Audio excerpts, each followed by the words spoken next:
Kami sungguh mengagumi Engkau Tuhan. Pada hari ini, saat ini, pada hari Minggu kami beribadah kepada Engkau. Kami pun boleh datang berdoa kepada Engkau. Kami mengagumi Engkau, kami meninggikan nama-Mu, kami memuliakan nama Engkau Allah yang baik. Saat ini kami memulai acara Tetaplah Berdoa. Tuhan berkati kami ada di pinggir jalan raya yang ada, jalan pemuda. Tuhan berkati, Tuhan Allah roh yang ada, Tuhan ambil alih semua. Untuk fokus, untuk kemuliaan nama-Mu. Engkau yang mengendalikan dunia ini. Engkau yang berkuasa di sorga dan di bumi. Engkau hadir di tengah-tengah acara kami, mengadakan mujizat luar biasa Engkau Tuhan. Terima kasih, pakai kami semua yang ada di tempat ini Tuhan. Urapi kami dengan kuasa daripada-Mu Tuhan. Jaringan yang ada Tuhan, kami percaya di dalam rencana Tuhan, diberkati oleh Tuhan, tidak putus-putus dan tetap baik adanya Tuhan. Di dalam nama Yesus semua tayangan ini sampai pada jiwa-jiwa yang mau berdoa, jiwa-jiwa yang butuh didoakan.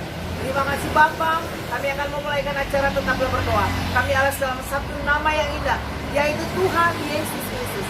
Haleluya, amin. Puji Tuhan, selamat siang, selamat sore Bapak Ibu Saudara sekalian. Saya Pendeta Florence Kanto mengajak saudara untuk doa Tetaplah Berdoa. Dan selamat hari Minggu, selamat beribadah. Semoga sukacita Tuhan ada. Kita bersyukur untuk minggu yang pertama di bulan November ini, saudara. Bagi gereja-gereja karismatik adalah hari perjamuan Tuhan atau perjamuan suci. Dan puji Tuhan, mari kita melakukan sakramen ini dengan takut akan Tuhan. Puji Tuhan, mari kita membaca firman Tuhan yang terdapat dalam Roma pasal 2 mulai ayat 12. Roma pasal 2 ayat 12 dan seterusnya. Sebab semua orang yang berdosa tanpa hukum Taurat akan binasa tanpa hukum Taurat. Dan semua orang yang berdosa di bawah hukum Taurat akan dihakimi oleh hukum Taurat. Karena bukanlah orang yang mendengar hukum Taurat yang benar di hadapan Allah, tetapi orang yang melakukan hukum Taurat lah yang akan dibenarkan.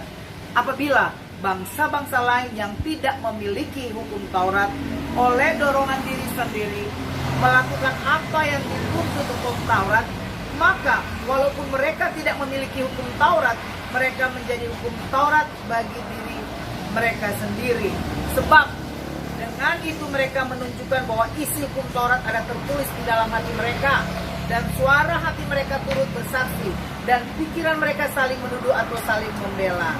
Puji Tuhan saudara, di sini saya mau bagikan firman Tuhan bagaimana saya kalau hanya bicara hukum Taurat, hanya membacanya, ya saudara, hanya tahu isi Taurat, percuma. Harus melakukan perilaku-perilaku sesuai dengan hukum Taurat. Nah, orang yang tidak memiliki hukum Taurat, yaitu bangsa Indonesia, bangsa-bangsa yang lain di luar bangsa Yahudi,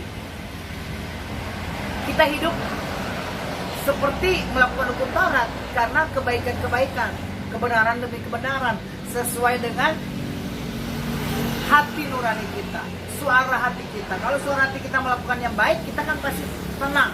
Kalau suara hati kita juga melakukan yang jahat, pasti kita ada merasa bersalah.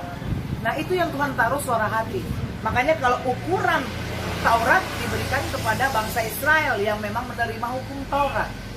Nah, bagi kita bangsa-bangsa lain yang bukan memiliki hukum Taurat, mari hiduplah dengan padanan firman Tuhan. Ketika Yesus datang ke dunia ini, Dia mengajarkan hukum kasih.